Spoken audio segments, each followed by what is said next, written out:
आप महफूज हैं और आपका बच्चा आग के अंदर जल रहा हो दुनिया में, या डूब रहा हो दुनिया में, या किसी बीमारी में मुब्तला हो, या उसको किसी ने मार दिया हो, तो आप ये बताइए आप सेफ हैं, महफूज हैं, बेहतर हैं, लेकिन आप बताइए कि आपको अच्छा लगेगा? आप खाए पिए हुए, आपका पेट भरा है, लेकिन आपका बेटा भूखा है, आपकी बेटी भूखी है, आपकी माँ, आपकी बहन, आपकी बीवी भूखी है। आप बताइए आपको खुशी होगी? आपको उसकी तकलीफ देखा नहीं जाएगा, और आपका बच्चा डूब रहा होगा तो आप महफूज होंगे, कूद करके अपने बच्चे को बचाने की कोशिश करेंगे, क्योंकि आपको आपके बच्चों से, अपने परिवार से मोहब्बत लगाओ हो। जिस तरीके से तुम दुनिया के लिए दुनिया में रहते हो, अपने परिवार, अपने बच्चों को खुशी देने के लिए, सुख देने के लिए कटिहार से दिल्ली और बंबई और गुजरात का सफर करते हो। आप किसी कटिहार से कई लोग मुंबई में भी कमाते हैं, दिल्ली में भी कमाते हैं, गुजरात में भी कमाते हैं, कोलकाता और दीगर जगहों में कमाने के लिए जाया करते। अचानक मुलाकात हो गई, मौलाना हमारे कटिहार में आप आते, मैंने देखा है वो यहां से गुजरात तक और मुंबई तक सफर इस वजह से कर रहा है ताकि मेरा परिवार सुखी रहे, मेरा परिवार खुश रहे, मेरे परिवार को कोई तकलीफ न पहुंचे। मैं तकलीफ मुझे पहुंचे तो पहुंचे, मैं तकलीफ तो अपने आप को बर्दाश्त कर सकता हूं, लेकिन अपने परिवार को तकलीफ देना बर्दाश्त नहीं कर सकता। दुनिया की खुशी देने के लिए ये सारी तकलीफें तुम उठा रहे हो और सारी तकलीफें बर्दाश्त कर रहे हो। अब बताओ मेरे भाइयों, दुनिया की खुशी के लिए इतना सारा कुछ तुम कर रहे हो, मरने के बाद की जिंदगी के लिए तुम अपने परिवार के लिए तुम क्या सोच रहे हो? अपने परिवार के लिए कौन सी कोशिश कर रहे हो? बताओ, अपनी परिवार के लिए आपने कौन सी कोशिश की है? आए जिम्मेदारों, आए गार्जियनों, आए भाई, अपने आप को मानने वालों, आए शौहर का दर्जा रखने वालों, आए बाप का दर्जा रखने वालों, आए माँ का दर्जा रखने वालियों, सुनो, अगर जिम्मेदार हो तो जिम्मेदारी का एहसास होना चाहिए। तुम्हें नींद कैसे आ जाती है? तुम्हारा परिवार, तुम्हारा बच्चा, तुम्हारी बेटी, तुम्हारा भाई, तुम्हारी बहन, तुम्हारे रिश्तेदार बेनमाजी हो, नमाज नहीं पढ़ रहे हो, तुम्हें नींद कैसे आ जाती है? तुम्हारा रिश्तेदार, तुम्हारे बच्चे जुआ खेल रहे हैं, शराब पी रहे हैं, ज़िनाकारी कर रहे हैं, गलत कर रहे हैं, तुम्हें नींद कैसे आ जाती है? तुम्हें सुकून कैसे मिल जाता है? तुम्हें आराम कैसे मिल जाता है? तुम्हारा खुद का परिवार है, अपने परिवार के मामले में तुम फिक्रमंद क्यों नहीं हो? अपने परिवार के बारे में तुम सोचते क्यों नहीं हो? अगर परिवार मांगते हो तो उस परिवार के बारे में सोच। नबी अकरम की जिंदगी, इमाम कायनात की जिंदगी देखो। अपनी बेटी फातिमा से बहुत ज्यादा प्यार और मोहब्बत किया करते थे। इतना प्यार और मोहब्बत इमाम कायनात अपने बेटी से करते हैं। अगर अल्लाह के नबी के पास आपकी बेटी फातिमा मिलने आया करती थी तो अल्लाह के नबी उठ करके खड़े हो जाया करते थे और अपनी कुर्सी में अल्लाह के नबी अपने बेटी को बैठाया करते थे, अपने बगल में बैठाया करते थे और बाकायदा उनको प्यार किया करते थे। लेकिन अपनी बेटी से ये कहा करते थे, आए मेरी बेटी, अंतज़ी नफ्सी की मिनन नार, आए मेरी बेटी अपने आप को जहन्नम की आग से बचा ले, आए मेरी बेटी आने वाली जिंदगी की तैयारी कर ले, अंतज़ी नफ्सी की मिनन नार, आए मेरी बेटी अपने आप को तू जहन्नम से बचा ले। इमाम कायनात अपने बेटी को इस अंदाज से समझा रहे हैं। अब बताओ जिम्मेदारों, कभी आपने अपने बच्चों और बच्चों को इस अंदाज से कभी बोला है? गार्जियन है लेकिन गार्जियन बन नहीं रहे।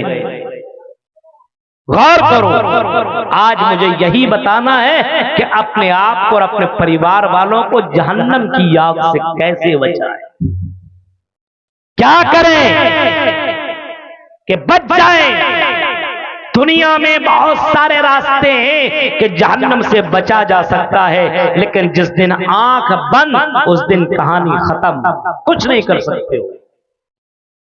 आप जब तक जिंदा हैं बचने के बहुत सारे रास्ते आपके पास मौजूद हैं और बहुत सारे तरीके आपके पास मौजूद हैं, लेकिन जिस दिन मर जाएंगे उसके बाद आपका सारा रास्ता खत्म और दाएं हो जाएगा। नबी अकरम सल्लल्लाहु अलैहि वसल्लम जिस दौर में पैदा हुए वो दौर जहालत का दौर था, कलयुग का दौर था। कलयुग हिंदू धर्म के अंदर 4 युग पाए जाते हैं। कितने युग? 4 युग, 4 जमाने। सतयुग, द्वापर युग, त्रेता युग और चौथे नंबर पे कलयुग। कलयुग कहते हैं जिस जमाने में आदमी जानवरों की तरह जिंदगी गुजार रहा हो उसको कलयुग कहा जाता है। जानवर की तरह अरब की उस कहानी को अगर आप पढ़ेंगे और तारीख की किताबें अगर आप पढ़ेंगे तो अल्लाह के नबी ने जिस दौर में जन्म लिया, जिस दौर में आप पैदा हुए वो कलयुग का जमाना था, क्योंकि कलयुग के अंदर वो सारे काम हो रहे थे। अब बताओ, एक बेटा अपनी मां से निकाह कर रहा हो, यानी बाप ने निकाह किया हो कई औरतों से और उसकी सगी मां नहीं हो, लेकिन उसके बाप की वो बीवी हो और बाप मर जाए और ये बेटा अपनी उसी मां के आंचल पे चादर रख देता था और ऐलान करता था कि आज से ये मेरी बीवी है। अब तसव्वुर कर सकते हो कि ये कौन सा जमाना था, कौन सा दौर था जो अपनी मां को अपनी बीवी बना रहा हो। आज गरीब से गरीब आदमी अपनी बेटी से कितना प्यार और कितनी मोहब्बत करता, अंदाजा लगाओ। खाना नहीं खाएगा लेकिन अपनी बेटी को खिलाएगा। तकलीफ बेटी को होगी, दर्द बाप को पहुंचेगा। रात के 12 बजे अगर पता चले कि मेरी बेटी बीमार है तो रात की तारीकी में, ठंड के मौसम में अपनी बेटी को लेकर के डॉक्टर तक पहुंचेगा ताकि मेरी बेटी को कोई तकलीफ ना पहुंचे। अपनी तकलीफ उठाना गवारा है लेकिन बेटी को तकलीफ देना गवारा नहीं है। मेरे भाइयों, वो कलयुग का जमाना था कि अपनी बेटियों को जमीन के अंदर जिंदा गाड़ दिया करते थे और अपने लिए फख्र समझा करते थे। अब अंदाजा लगाओ वो दौर कैसा दौर था जिसको कलयुग कहा गया। कितना डेंजर दौर होगा। आप अपनी बेटी को अपने ही हाथों से जमीन में गाड़ सकते हैं, वो भी जिंदा। हमें और आपको मुर्दों को भी दफन करने में और उसके ऊपर मिट्टी डालने में हमें और आपको हाथ कांपने लगते हैं कि हम अपने भाई के ऊपर मिट्टी डाल रहे। हमारे साथ खाने वाला, पीने वाला, चलने वाला, दौड़ने वाला, भागने वाला आज जमीन के अंदर जा रहा, उसके ऊपर हम उसकी कब्र के ऊपर मिट्टी डाल रहे, हाथ कांपने लगता है। बताओ, कोई आदमी अपने बेटी को, वो भी जिंदा 2-4 साल बच्ची को जो इतनी प्यारी हुआ करती है, अगर काम करके बाप आए और अपने उस प्यारी बेटी को उठा ले तो काम की वो थकावट जो आप करके आए वो थकावट खत्म हो जाती है। इन बच्चों के अंदर इतनी ज्यादा मासूमियत पाई जाती है, लेकिन इन बच्चियों को जमीन के अंदर गाड़ दिया करते थे। कुरान ने वही नक्शा खींचा है, वइज़ा बुशिरा अहदुहुम बिलुन्सा ज़ल्ला वजहुहु मुस्वद्दन वहुवा कज़ीम। जब उन्हें किसी लड़की की बशारत सुनाई जाती थी, खुशखबरी सुनाई जाती थी, शुभ समाचार सुनाई जाती थी तो काला चेहरा हो जाता था और अपने आप को अपने घर के अंदर छिपा लिया करता था। वो किसी के सामने जाता नहीं था कि लोगों को मैं कैसे बताऊंगा कि मेरे घर के अंदर एक बच्ची ने जन्म लिया है, यानी बेटी की पैदाइश बाई से आर समझा जाता था।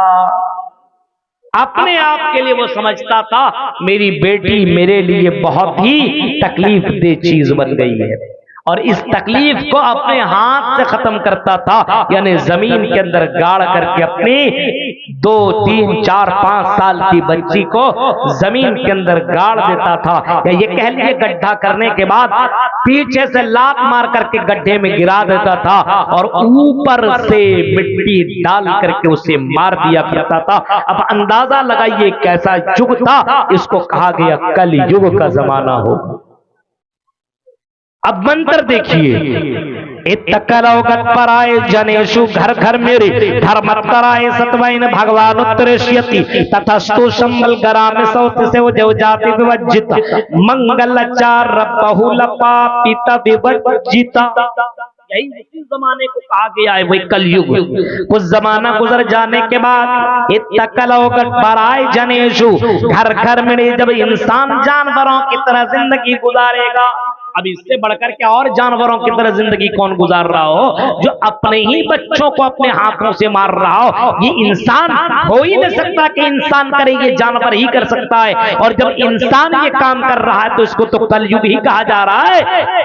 कत्पराय जनेषु घर घर मेरे धर्मत्तराय सत्वाइन भगवान उत्तरेष्यति। जब सारे धर्म खत्म हो जाएंगे, कोई किसी धर्म को मानने वाला ना होगा, तो धर्म को नाफिज करने के लिए, इस्लाम बताने के लिए, सच्चाई को नाफिज करने के लिए अल्लाह ताला लास्ट ऋषि मुनि को भेजेगा, लास्ट पैगंबर को भेजेगा, लास्ट मैसेंजर को भेजेगा। सत्वाइन भगवान उत्तरेष्यति तथस्तु संबल गरामि सौति शिवजी जाति विवज्जिता। वो आखिरी नबी, लास्ट ऋषि मुनि पैगंबर, आखिरी रसूल कासिद जो आएंगे, वो कौन सी जगह पे आएंगे? फरमाया संबल गराम के अंदर आएंगे, शांति जगह पे आएंगे। और नबी अकरम मोहम्मद सल्लल्लाहु अलैहि वसल्लम, जो के आमना का बेटा है और हजरत आमना का लाल है, अब्दुल्ला का बेटा है, हजरत मोहम्मद सल्लल्लाहु अलैहि वसल्लम से संबल गराम के अंदर आए। उसी शंबल गराम और उसी मक्का की धरती के अंदर पैदा हुए, जिसको बलदुल अमीन से लक़ब दिया गया है, यानी अमन वाला शहर कहा गया है। उससे ज्यादा शांति वाला शहर आपको पूरी कायनात में कहीं नहीं मिलेगा। और आगे देखिए क्या कहा, शंबल गरामी सौती शिव जो जाति विवज्जिता। मंगलचार होंगे वो आखिरी नबी, नेकियों की दावत देने वाले। क्या बताइए, नबी से बढ़कर के ज्यादा किसी ने नेकियों की दावत दी? आप आए और आपने नेकियों की दावत दी और आपने ऐलान कर दिया, आई 360 मूर्तियों की इबादत करने वालों, आई इब्राहिम इस्माइल और फला फला मूर्तियों के सामने झुकने वालों, आई मरियम को अपना माबूद मानने वालों, तुम इन तमाम माबूदाने बातिल का इनकार कर दो और एक अल्लाह के सामने झुको। ओलो ला इलाहा इल्लल्लाह, इससे बढ़कर के और नेकी क्या हो सकती है? अल्लाह के नबी ने फरमाया, ओलो ला इलाहा इल्लल्लाह, तुम अपनी ज़बान से कह दो कि अल्लाह के अलावा कोई पूजा योग नहीं, अल्लाह के अलावा कोई इबादत के लायक नहीं, अल्लाह के अलावा कोई खालिक नहीं, मालिक नहीं, राज़िक नहीं। ये नेकियों की दावत कौन दे रहे हैं? जनाबे मोहम्मद रसूलुल्लाह एक ऊंची जगह में खड़े होकर के आप ऐलान कर रहे हैं और कह रहे हैं, कह दो क़ूलू ला इलाहा इल्लल्लाह तुफ़्लिहू, तुम कामयाब हो जाओगे, तुम सक्सेस हो जाओगे, तुम जन्नत में चले जाओगे। अपनी जबान से ला इलाहा इल्लल्लाह कह दो। और कहते कहते अल्लाह के नबी ने ये भी ऐलान करके कहा, आई अपनी बेटियों को मारने वालों, जमीन में दफन करने वालों, जमीन में गाड़ने वालों, अपनी बेटियों को बाइसियार समझने वालों, ये बेटियां रहमत है, रहमत। मन इब्तुलिया बिहाज़िहिल बनात कुन्न लहू सिदरम मिनन नार। अगर किसी ने दो बेटियों की परवरिश कर ली, दो बेटियों को पाला पोसा, खिलाया पिलाया और अच्छे जगह पे उसका रिश्ता कर दिया, अल्लाह का नबी ऐलान कर रहे हैं, यही बेटियां जहन्नम में उनके लिए आड़ बन जाएंगी, यानी यही बेटियां उसको जहन्नम से बचा लेंगी। कहीं फरमाया, मन कुन्न सलास बनातिन और सलास अखवातिन, आपने फरमाया जिसने दो तीन बहनों की परवरिश की या तीन बेटियों की परवरिश की, फलहुल जन्नत, तो उसके लिए जन्नत की बशारत है। यही तो कहा गया, सौती शिव जीव जाति विवज्जित मंगलचार। वो कौन होंगे? नेकियों की दावत देने वाले होंगे। अब बताइए, ये नेकी नहीं तो फिर और क्या है? औरतों, लड़कियों, उस नबी के उस फरमान के ऊपर फिदा हो जाओ, उस नबी के कानून को मान लो, नबी की इताअत करो जिस नबी ने तुम्हें दुनिया में जीने का बाकायदा एक मकाम बताया। और औरत को जानवर नहीं बल्कि औरत को बताया कि दुनिया की सबसे कीमती दौलत दुनिया कुल्लुहा मता व खैरु मताई दुनिया अलमरअतु सालिहा। आपने नेक औरत को दुनिया की सबसे कीमती दौलत करार दिया है। अब तसव्वुर कीजिए कि उस जमाना में औरत को बाइसे आर समझा जाता था, या ये कह लीजिए कि उस दौर में औरत को जानवर से बदतर और कीड़ा मकोड़ा समझा जाता था। लेकिन नबी अकरम ने औरत का एक मकाम दिया और आपने फरमाया कोई अगर बहन या बेटी किसी की भी परवरिश कर रहा हो और उसको सही तरबियत दे रहा हो और उसका निकाह कर देता हो तो उसके लिए जन्नत की बशारत है। ये मंगलाचार नेकियों की दावत देने वाले कौन आए? जनाब मुहम्मद रसूलुल्लाह सल्लल्लाहु अलैहि वसल्लम। गौर कीजिए, आपने लोगों को जहन्नम से बचाया, आपने नेकियों की दावत दी और आपने बताया कि अगर जन्नत में जाना है, जहन्नम से बचना है तो तौहीद को अपना लो। तौहीद में कोई घोटाला मत करो, कोई गड़बड़ी मत करो। अल्लाह को अल्लाह मान रहे हो तो अल्लाह को मानो। अब रब को मान भी रहे हो, अल्लाह को अल्लाह मान भी रहे हो और अल्लाह पे भरोसा ही न करो।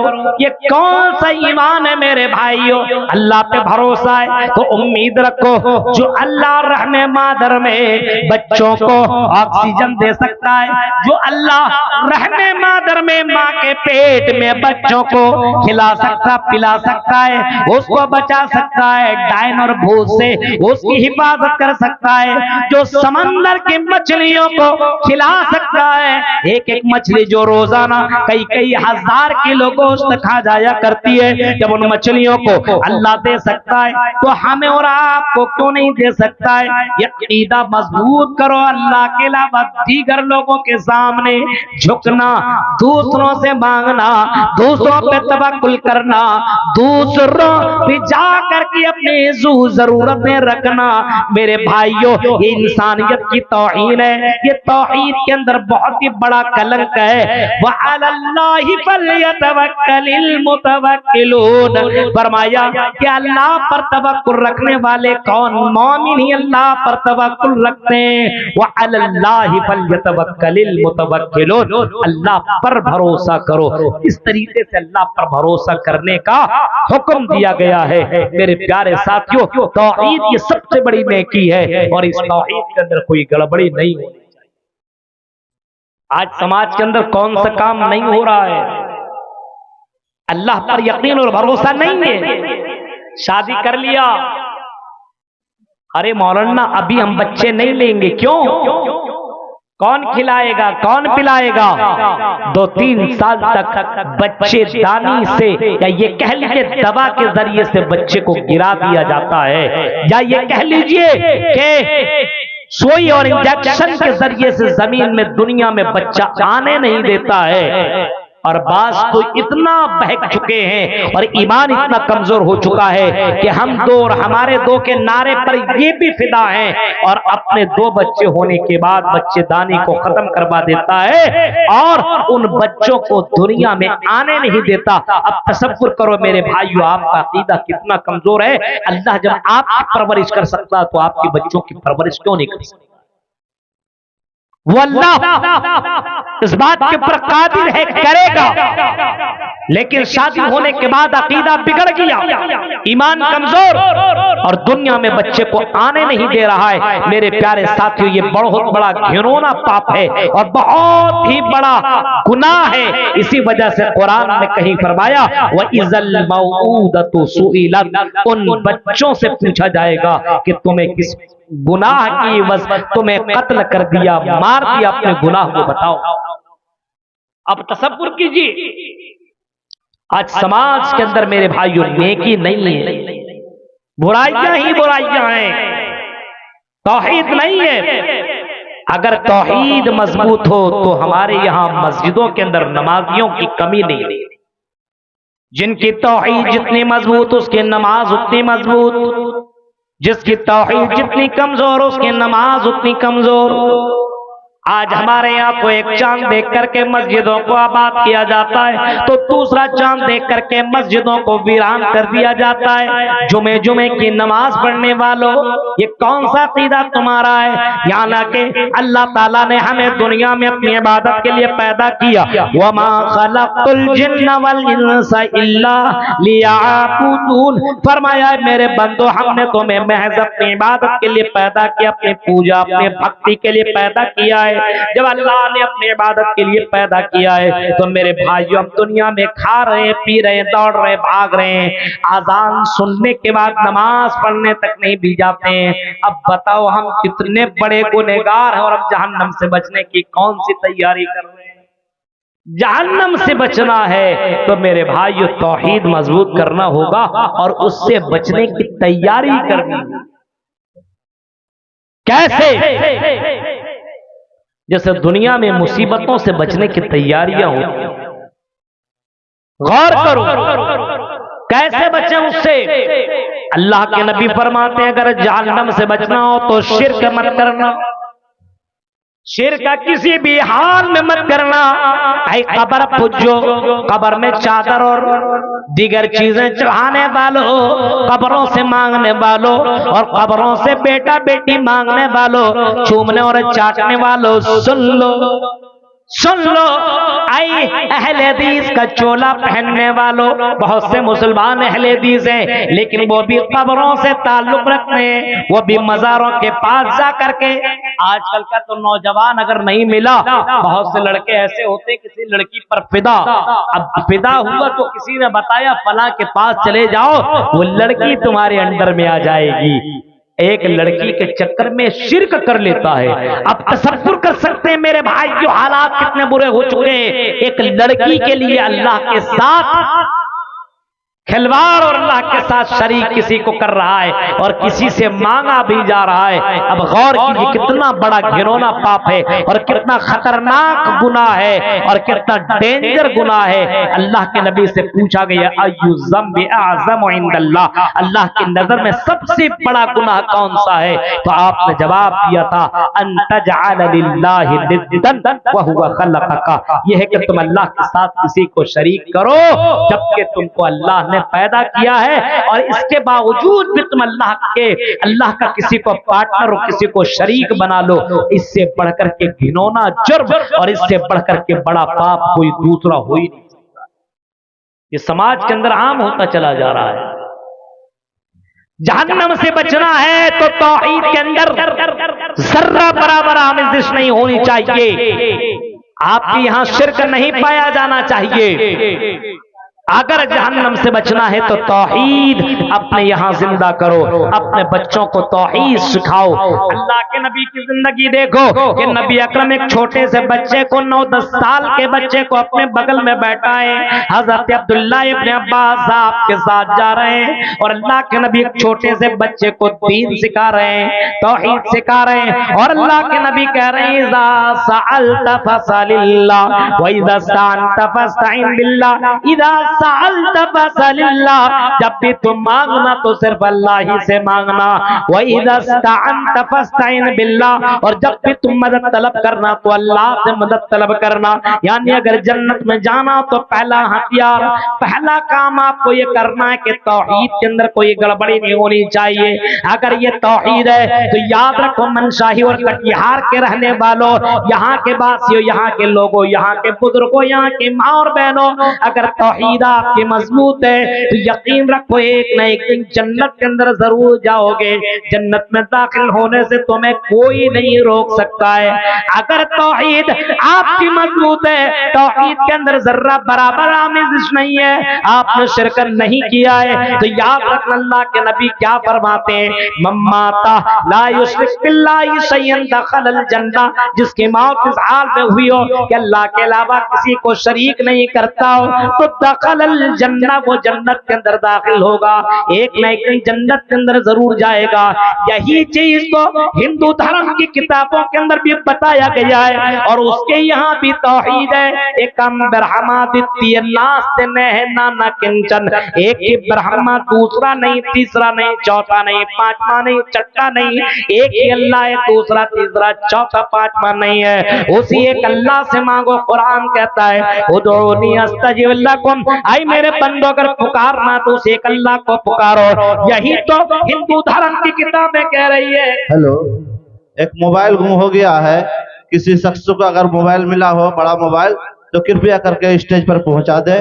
काफी वो शख्स परेशान है, इसलिए जिसके पास भी मोबाइल हो, मोबाइल को स्टेज तक पहुंचा दे। अब बताइए इतने पहर में मोबाइल, अभी आज के दौर में क्या हो रहा है, किसी का बच्चा गुम हो जाता है। देखे कई जलसों में गया, छोटा सा बच्चा, कल के प्रोग्राम में या परसों प्रोग्राम में छोटा सा बच्चा, 1.5-2 साल का बच्चा गुम हो गया। अरे बच्चा गुम नहीं, उसकी माँ गुम हो गई है।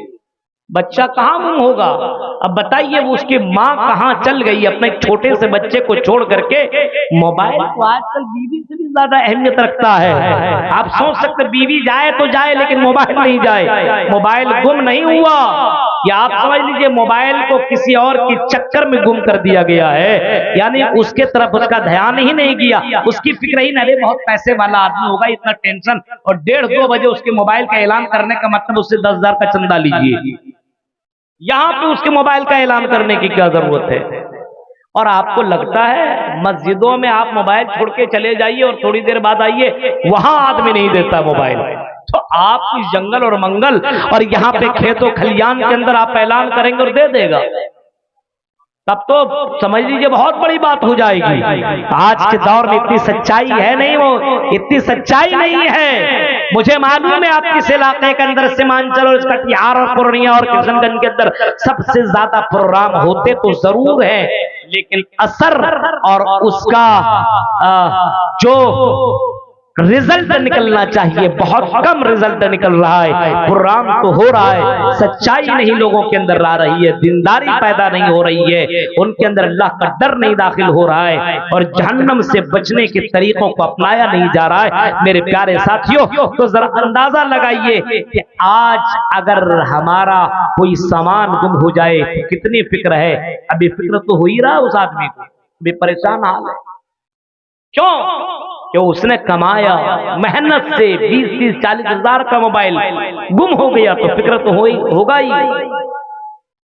अब मेरे प्यारे साथियों, अब अंदाजा लगाओ कि अगर आपकी मौत हो गई और आपको आपका रिजल्ट बाएं हाथ में दे दिया जाए तो आपको कितनी फिक्र होगी और आप कितने ज्यादा दुखी होंगे कि अल्लाह, मैंने दुनिया में जाने के बाद कितना बड़ा पाप किया कि मेरे नाम-ए-अमाल मेरे बाएं हाथ में दे दिया गया। जहन्नम की सर्टिफिकेट दे दी गई है, वहां क्या करोगे? यहाँ चलो उनका मोबाइल गुम हो गया, चलो 1-2-3 दिन, 1 महीना 2 महीना कमाने के बाद दूसरा मोबाइल वो बंदा ले सकता है। क्या हो सकता है कोई अल्लाह वाला बंदा ला करके उसको दे दे, ये भी हो सकता है, लेकिन मर जाने के बाद कोई दूसरा रास्ता ना होगा जहन्नम से बचने का, कोई दूसरा तरीका आपके पास नहीं होगा जहन्नम से बचने का। मेरे भाइयों, इसी दुनिया में दूसरा तरीका अगर आपको अपनाना है तो दूसरा तरीका ये है कि अल्लाह जो हुक्म दे रहा है और रसूल जो हुक्म दे रहा है तुम उसके फर्मा बरदारी करो। मन युतिइर रसूल व मन युतिइर रसूल फक़द अता अल्लाह, मन युतिइल्लाह, कहीं फरमाया कि इस अल्लाह की इताअत की, और जिसने रसूल की इताअत की फक़द अता अल्लाह, तो उसने अल्लाह की इताअत की, जिसने अल्लाह की इताअत की उसने रसूल की इताअत की। कहीं फरमाया कि अल्लाह और उसके रसूल की बातों को मानने वाला जन्नत के अंदर दाखिल होगा। फक़द फ़ाज़ फ़ौज़न नज़ीमा, वो आदमी कामयाब हो गया जिसने अल्लाह और उसके रसूल की इताअत कर ली। दूसरा काम हमें क्या करना पड़ेगा? अल्लाह और उसके रसूल की बात को मानना होगा। कुरान ने यही तो ऐलान किया है, मा ताकुमुर रसूल फखुज़ूहु व मा नहाकुम अन्हु फंतहू, रसूल जो तुम्हें दे दे उसको ले लो और रसूल तुम्हें जिन चीजों से मना कर दे उससे रुक जाओ। ये दूसरा काम है। रसूल जो तुम्हें दे दे उसको ले लो। हम और आप रसूल जो तुम हमें दे रहे उसको ले रहे। रसूल जिन चीजों से मना कर रहे हैं उससे रुक रहे हैं। रसूल ने ज़िना से, शराब से, जुआ से और दीगर बुराइयों से अल्लाह के रसूल ने मना किया है। समाज में अगर गौर करेंगे तो नौजवानों का तबका आपको शराब पीने में ज्यादातर नजर आएंगे, ज़िनाकारियों के अड्डों में नजर आएंगे, हाँ बेहयाइयों में लोग नजर आएंगे। अल्लाह के नबी ने बेपर्दा होकर के घूमने वाली लड़कियों को जहन्नम की वही सुनाई है। आप जलसों और मेलों ठेलों में अगर जाएंगे तो जलसों के अंदर लड़कियों को बेपर्दा देखेंगे। मेरे प्यारे साथियों जरा तसव्वुर करो, आज रसूल अकरम सल्लल्लाहु अलैहि वसल्लम की मुखालिफत हो रही है, अल्लाह की बातों की मुखालिफत हो रही है, न अल्लाह की बात मानी जा रही है न रसूल की बातें मानी जा रही है। मेरे प्यारे साथियों अगर जहन्नम से बचना है तो अल्लाह और उसके रसूल की फरमाबरदारी करो। गौर करो, सहाबा कराम किस अंदाज में थे। अल्लाह के नबी ने अगर कोई चीज मना कर दी कि ये मत करो तो सहाबा अल्लाह के नबी को इतना माना करते थे कि अगर वो चीज उसकी जिंदगी में सबसे ज्यादा प्यारा हुआ करती थी, सबसे प्यारी होती थी, लेकिन फिर भी उसको छोड़ दिया करते थे। आप अगर गौर करेंगे तो वही सहाबा जो शराब से इतनी मोहब्बत करते थे या शराब के बगैर उनका खाना अंदर नहीं जाता था। मेरे भाई जब अल्लाह के नबी ने हुक्म दिया और ऐलान करवा दिया का ऐलान कर दो कि आज के बाद कोई शराब नहीं पिएगा, कोई शराब अपने मुंह में नहीं लगाएगा, शराब आज से हराम कर दी गई है। हजरत अनस बिन मालिक बयान करते हैं कि मैं अपने मालिक के यहाँ बहुत से लोगों को शराब पिला रहा था और शराब उनके गिलास में उंडेल रहा था और शराब पिला रहा था, यही मेरा काम था। एक आवाज देने वाला आवाज लगाता है और ऐलान करने वाला ऐलान करता है कि लोगों आज के बाद से शराब हराम कर दी गई है।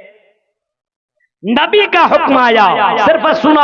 जैसे आप अभी तकरीर में मुझसे सुन रहे हैं, मैं अपनी तरफ से कुछ नहीं बोल रहा हूं, अल्लाह और उसके रसूल ने जो फरमाया वही मैं आपके सामने रख रहा हूं। मेरे प्यारे साथियों, रसूल के जुमले में आपके सामने बयान कर रहा हूं, अल्लाह की आयतें पढ़ पढ़ के मैं आपके सामने सुना रहा हूं। हजरत अनस बिन मालिक कहते हैं कि जब मेरे कानों में ये आवाज आई और मेरे मालिक अबू तलहा जिनके यहाँ मैं ये शराब पिलाने का काम कर रहा था, वो क्या कहते हैं, हाँ जिनके यहाँ में ये काम कर रहा है, उन्होंने कहा कि आई अनस जाओ शराब को तुम उंडेल दो, जाओ तुम शराब को तुम बहा दो, शराब को तुम फेंक दो।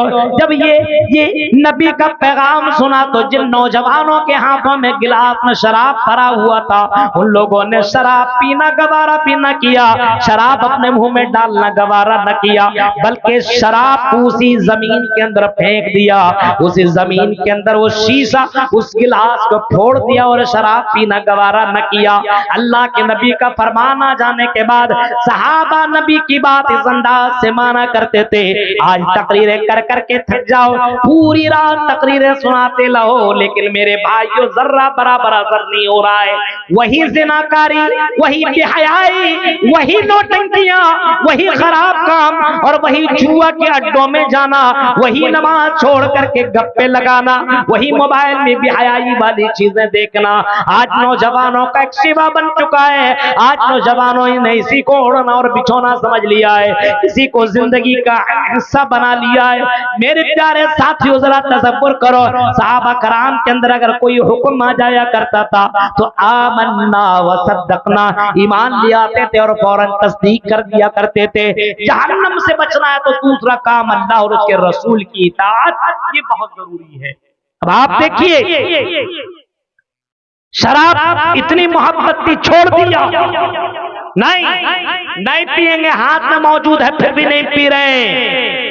अब आप सोच सकते हैं मेरे प्यारे साथियों, अल्लाह के नबी अकरम सल्लल्लाहु अलैहि वसल्लम ने एक नौजवान के हाथ में सोने की अंगूठी देखी। अल्लाह के नबी ने कहा कि अरे तुमने एक आग का अंगारा पहन लिया है, आग का अंगारा तुमने पहन लिया है। और अल्लाह के नबी ने उसकी अंगूठी उसकी अंगुली से निकाल करके जमीन में फेंक दी और आपने फरमाया तेरे लिए या मर्दों के लिए सोना हराम है, जायज नहीं है। नबी अकरम सल्लल्लाहु अलैहि वसल्लम ने ये फरमाया और ये फरमा करके आप चले गए। वहां बहुत से सहाबा मौजूद थे।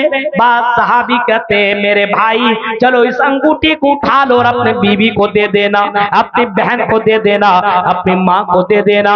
उसने कहा कि नबी की नजर, हकीर नजर इसके ऊपर लग गई और आपने इसको खराब जाना है। आपने अपने हाथों से निकाल करके जमीन पे फेंका है। अब मैं इस अंगूठी को उठाना गवारा नहीं कर सकता, अपने घर तक ले जाना गवारा नहीं कर सकता।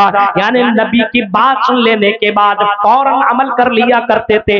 मेरे प्यारे साथियों, इस अंदाज से सहाबा कराम होते थे। आज के दौर के नहीं, एक कान से सुना तो दूसरे कान से निकाल दिया। मेरे भाई क्यों, अगर जहन्नम से बचना है तो अल्लाह और उसके रसूल की इताअत जरूरी है। फत्तबिऊनी युहब्बुकुमुल्लाह, अल्लाह तुमसे मोहब्बत कब करेगा? जब तुम अल्लाह के रसूल की इताअत करोगे, तब जब रसूल की बात मानोगे तब अल्लाह तुमसे मोहब्बत करेगा। यानी अगर जहन्नम से बचना है तो रसूल की फरमाबरदारी, अल्लाह की बात मानना जरूरी। तो मेरे भाइयों, दूसरा काम अल्लाह और उसके रसूल की फरमाबरदारी। और अगर फरमाबरदारी करना हो तो नौजवानों अपने अंदर सुधार पैदा करो और लड़कियों आपको भी सुधरना होगा। आजकल पर्दे के नाम पर भी हयाई, पर्दा लगा लिया, हिजाब पहन लिया, उसके बाद सिर्फ ये मत समझो कि सिर्फ जिस्म के ऊपर हमने पर्दा लिया हो गया। नहीं, आपकी आवाज भी आपके लिए पर्दा है। खुशबू लगा करके चलना आपके लिए गलत है। बहुत सी लड़कियों को आपने देखा होगा एक से एक परफ्यूम लगा करके चलने वालियों को, एक से एक परफ्यूम लगा करके, खुशबू लगा करके चलने वालियों को अल्लाह के नबी ने ऐसी लड़कियों को जहन्नमी करार दिया है।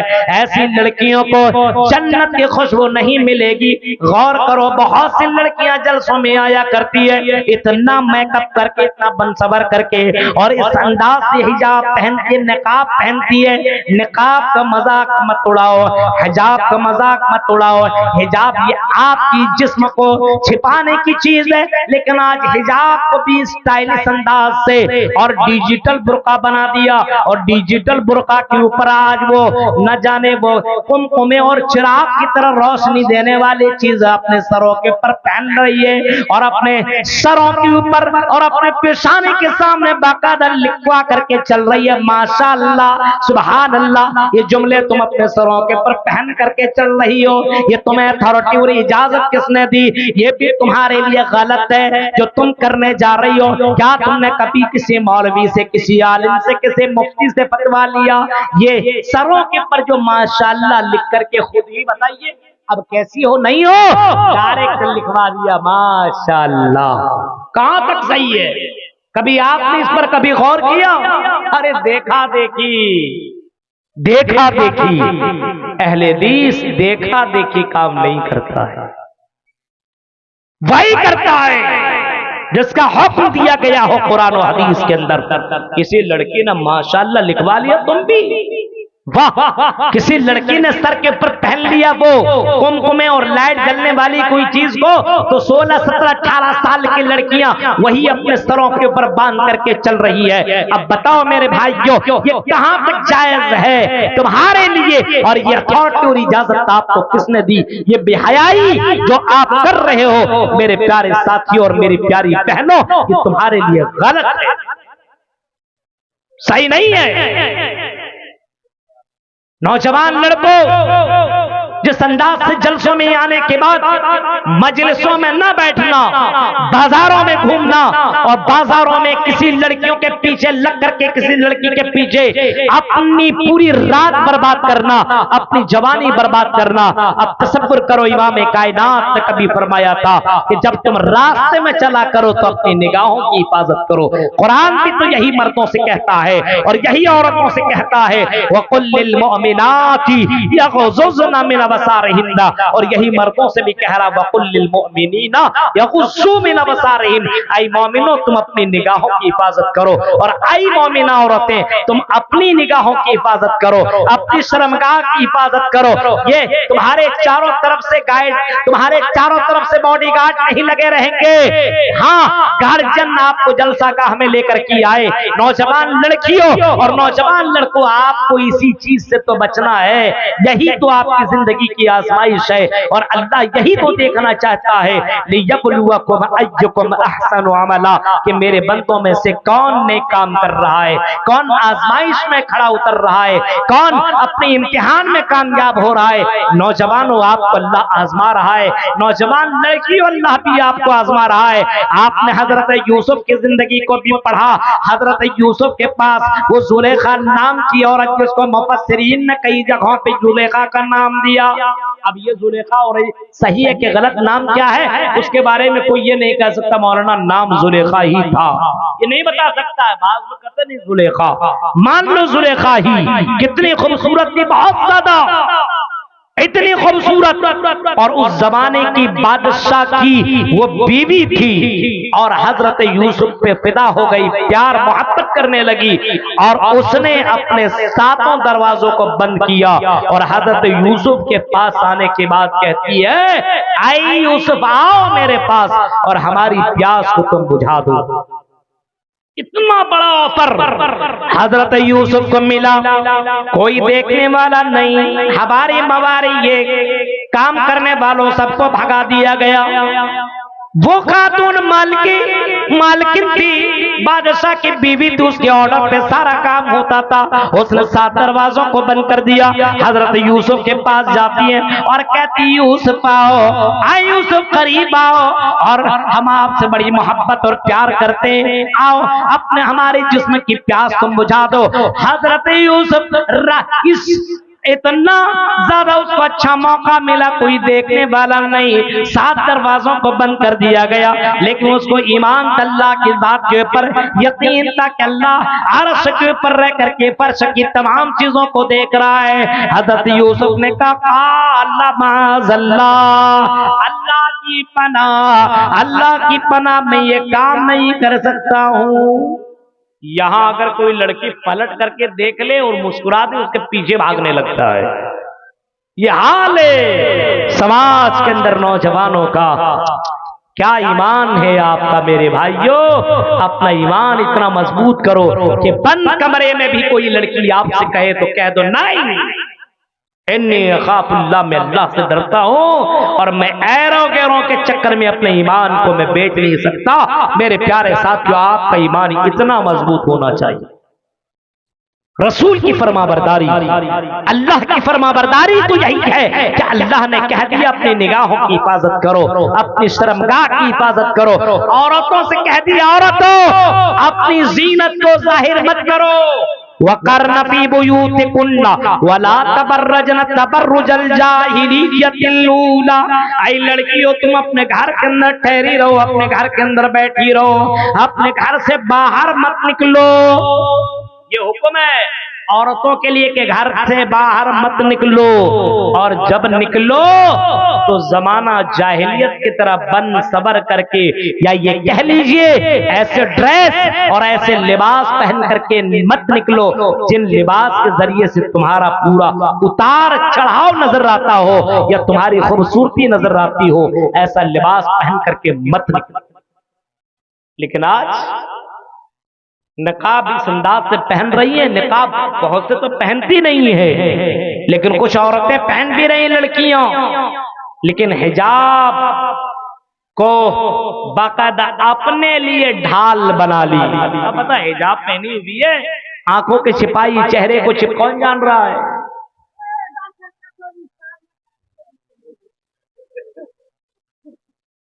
गौर करो मेरे प्यारे साथियों, तसव्वुर कीजिए ये हालात हाजरा का ये मामला है कि हिजाब के पीछे कौन सा मामला चल रहा है। तो आपने अभी देखा कि ये रसूल की अल्लाह की मुखालिफत कितनी ज्यादा हो रही है। हर कोई अपने अपने आप को समझ ले कि मैं अल्लाह की कितनी फरमाबरदारी कर रहा हूँ, मैं रसूल की कितनी फरमाबरदारी कर रहा हूँ। मर्द भी ये सोच ले, औरतें भी ये सोच ले, तो मुझे ये कहने पर जर्रा बराबर अफसोस नहीं होगा क्या मैं बेला झिझक में ये बात कह सकता हूं कि अल्लाह और उसको रसूल की बेतात करने वाला एक न एक दिन जरूर जन्नत के अंदर जाएगा और जहन्नम से। लेकिन नहीं, आज दिखावा सब कुछ है। मौलवी को देखा तो पर्दा करने लगी, मौलाना को देखा तो छिप गई। अरे मौलवी से क्या डर रहे हो, अल्लाह से डर। गौर कीजिए, आप पार्कों में जाइए, आप जगह जगह पे मुस्लिम लड़कियां बेहयाई करती हुई नजर आएंगी। आप सोशल मीडिया पे आप देख लो, सोशल मीडिया पे किस तरीके से लड़कियां कयामत बर्पा की हुई है, मुसलमान लड़कियां। और आजकल तो कोई मेकअप की जरूरत है ही नहीं, फोटो खींच लो और वहां पे एक से एक ऐसी चीजें हैं कि ऑटोमेटिकली ऐसा मेकअप देगा कि कैटरीना भी फेल हो जाती है, इतना खूबसूरत बना दिया जाता है। अंदाजा लगाओ मेरे भाइयों। और लड़कियां वही तस्वीर स्टेटस पे लगा करके पूछती है, बताओ दोस्तों कैसी लग रही हो। ये बेहयाई है, ये शर्म और हया का जनाजा निकाल रही है। अब बताओ मेरे भाइयों और प्यारी बहनों, ये कौन सा काम तुम कर रही हो। यही तो तरीका है कि आजकल मुस्लिम लड़कियां ज्यादातर गैरों के साथ भाग रही है और अपनी इज्जत के साथ खिलवाड़ कर रही है। और आज वो बड़ी तेजी के साथ इस मामले में वो कामयाब भी हो रहे हैं जिनका बाकायदा ऐलान था और जिनका ये नारा था कि तुम मुस्लिम लड़कियों को भगाओ, हम तुम्हें इतने इनामात देंगे, मुस्लिम लड़कियों को अपने चंगुल में फंसाओ। अगर आप गौर करेंगे और रिसर्च करेंगे तो आपको पता चलेगा कि मुसलमान बहनें और मुसलमान बेटियां कितनी ऐसी हैं जो गैरों के साथ अपने जिस्म को उनके साथ प्यास बुझा रही है और उसके बिस्तर को गर्म कर रही है। ऐसी बहुत सी लड़कियां आपको दिखेंगी और सोशल मीडिया पे ये सारी चीजें वायरल है। यही अभी एक नाम की सूफिया नाम की लड़की पटना में रहती थी, पढ़ने के लिए गई थी, लेकिन बेहयाई, पढ़ने कम जाती है, दिखाने ज्यादा।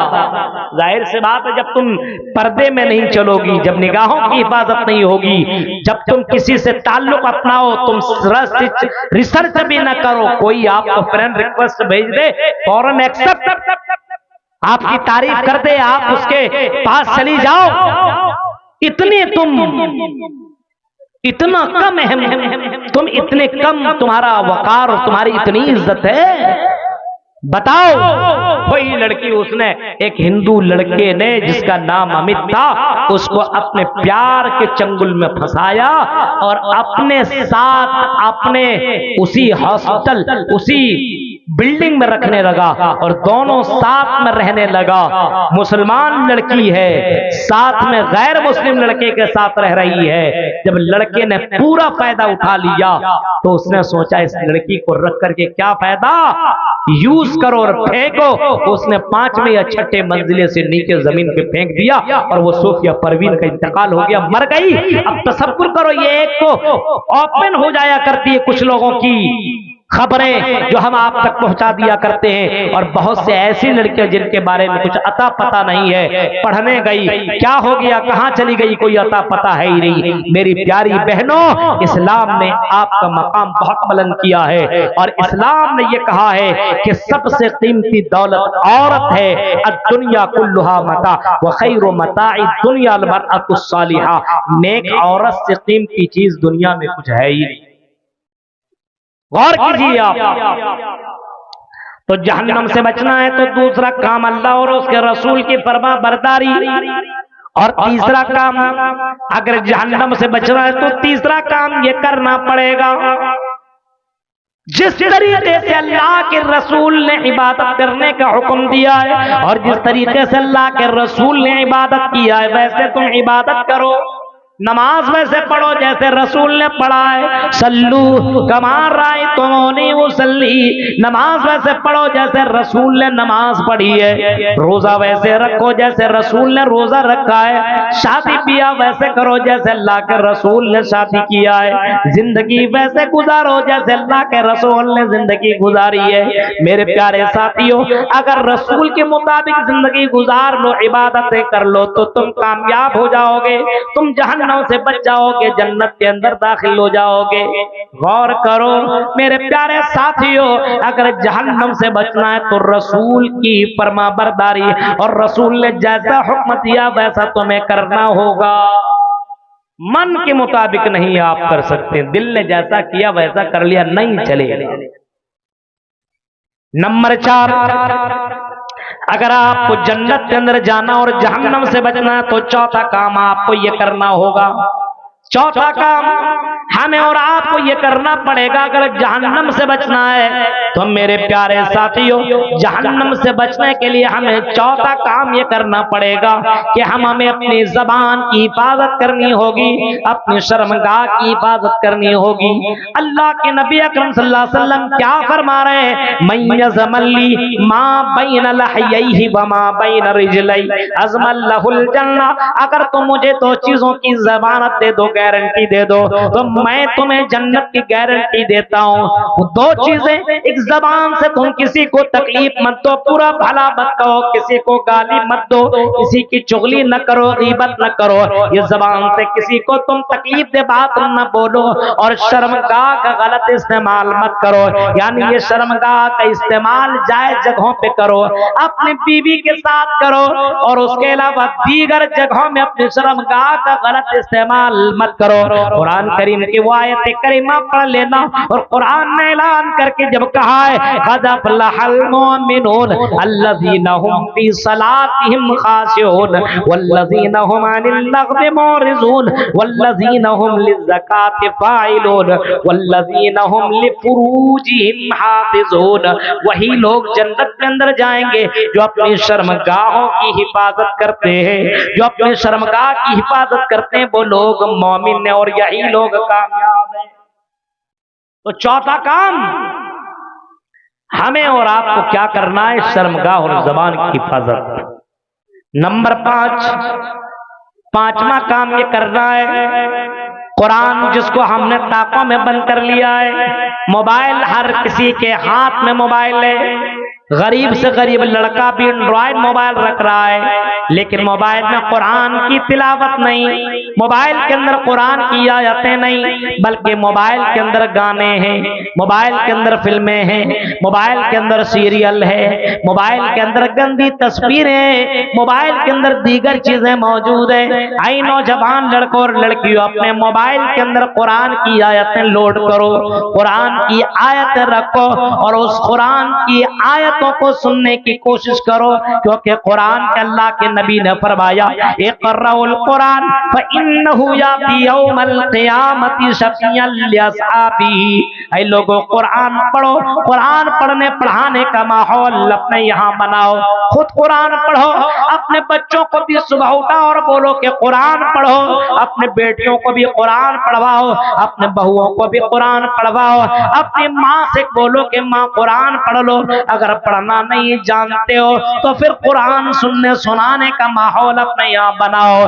फरमाया ये कुरान, इक़राउल कुरान फ़इन्नहु याती यौमल क़ियामति शफ़ीअन लिअस्हाबिही। ये कुरान क़यामत के दिन तुम्हारे लिए सिफारिश करेगा, ये कुरान तुम्हारे लिए वकील बनकर के आएगा, और अल्लाह के सामने सिफारिश करेगा और कहेगा कि अल्लाह, ये बंदा है जो रात उठ करके कुरान पढ़ा करता था, कुरान की तिलावत करता था, कुरान लोगों को पहुंचाता था, कुरान का पैगाम लोगों को सुनाता था। आय अल्लाह इस बंदे को बख्श दे, अल्लाह आय अल्लाह इसके गुनाह को माफ कर दे।